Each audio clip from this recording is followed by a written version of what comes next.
2024년 4월 29일 월요일 아침 묵상입니다.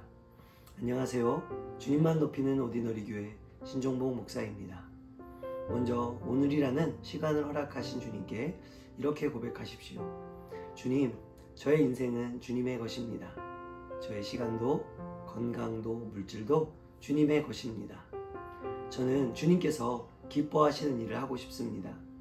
이것이 제가 오늘을 살아갈 이유입니다. 아멘. 오늘 말씀은 창세기 41장 25절에서 36절까지 말씀 중에 25절 말씀만 읽겠습니다. 요셉이 바로에게 아뢰되 바로의 꿈은 하나라. 하나님이 그가 하실 일을 바로에게 보이심이니이다. 아멘. 바로는요, 애굽 온 땅에 자신이 꾼 꿈을 풀어줄 사람이 없음을 알고 이제 요셉에게 자신의 꿈을 다 들려주었습니다. 그러자 요셉은 차분하게 바로의 꿈에 대한 해석을 들려주고 있는데요. 그것이 바로 오늘 본문입니다. 그런데 아시는 것처럼 바로의 이 두 번의 꿈은 한 가지로 귀결된다는 것입니다. 그것은 7년 풍년 후에 7년 흉년이 들게 된다는 거죠.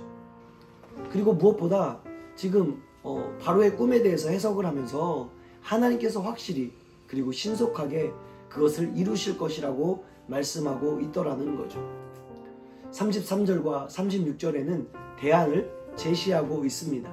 여러분, 지금 요셉은 최악의 흉년이 다가오고 있지만 충분히 그 흉년을 넘길 좋은 방법을 제시하고 있다는 거죠.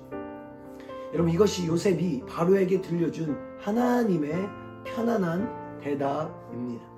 사람들은 지금 당장 듣기에 좋은 이야기를 편안한 대답이라고 생각합니다. 그래서 성경을 보면 바른 선지자들 중에 사람들의 대접을 받았던 선지자들이 거의 없고, 또한 역사를 보면 자신이 살아있는 이 사회에 대해 쓴소리하거나 아픈 소리하는 그 사람들이 환영을 받았던 적이 거의 없다는 거예요. 여러분, 교회도 마찬가지입니다. 있는 그대로 영적인 현주소를 말해주거나 혹은 숨겨진 그 죄악의 그 위험성에 대해서 이야기하는 것을 별로 좋아하지 않습니다. 그런 이야기를 하려면 얼굴부터 어두워지고 귀부터 닫아버리는 분들이 여러분 생각보다 많다는 걸 아십니까? 그래서 오늘 바로가 흉년이 7년 동안 온다는 이 이야기를 듣기 싫어하거나 그래서 그것들을 받아들이기를 거부했다면 여러분, 애굽이 어떻게 되었을까요? 아니, 애굽뿐만 아니라 그 근처 모든 나라들은 정말로 완전히 사라지고 말았을 것입니다. 그런 의미에서 오늘 우리의 귀에 들려오는 이야기들 가운데 내가 기분 좋고 나쁘고가 아니라 그 이야기가 정말 옳은 말씀인지 정말 하나님께서 기뻐하시는 말씀인지를 분별할 수 있어야 한다는 것입니다. 때로 편안하거나 듣기 좋은 이야기가 아닐 수 있습니다. 그러나 오늘 주님께서 들려주시는 그 불편한 말씀에 귀를 기울일 수 있다면 그 다음에 편안한 대답을 들을 수 있게 된다는 거예요. 여러분, 만약 우리가 몸이 좋지 않아서 병원에 갔는데 의사 선생님이 진찰을 다 하시고 진단을 하시는데 뭐라고 하느냐? 계속 불편한 이야기를 하는 거예요. 그래서 듣다가 기분 나빠서 병원을 나오면요, 여러분, 그 다음에 치유할 수 있는 방법에 대해서 듣지 못했잖아요. 그럼 어떻게 되는 거예요? 분명 병세는 더 깊어지고 정말 더 힘들어지게 될걸요. 여러분, 신앙도 마찬가지라는 거예요. 진단 없이 처방과 치료는 불가능합니다.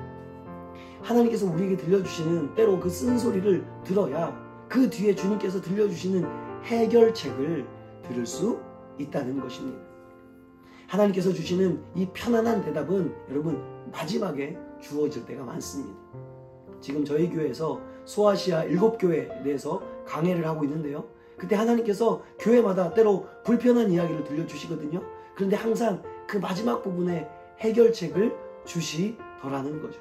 그런데 내가 기분 나쁘다고 해서 그 마지막 들어야 하는 해결책을 들어버리지 않는다면 정말 더 힘들어지게 되는 거죠. 오늘 애굽에 닥쳐올 큰 흉년에 대한 꿈을 꾸게 하시고 그 흉년에 대한 정확한 이야기를 요셉을 통해서 듣게 하시는 것은요, 애굽을 망하게 하려고 하시는 것이 아니라 애굽을 살리려는 하나님의 뜻이 있음을 우리는 알아야 한다라는 거예요. 그래서 36절에 뭐라고 합니까? 이와 같이 그 곡물을 이 땅에 저장하여 애굽 땅에 임할 7해 흉년에 뭐래요? 대비하면, 그 다음에 뭐라고 그러죠?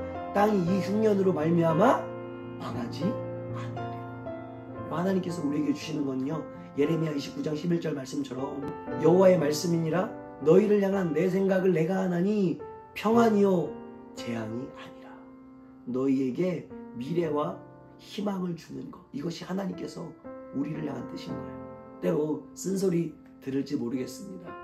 때로 불편한 이야기가 들려올지 모르겠습니다. 그러나 그 이야기를 잘 들으면 그 후에 하나님의 평안한 해답이 우리에게 주어질 줄로 믿습니다.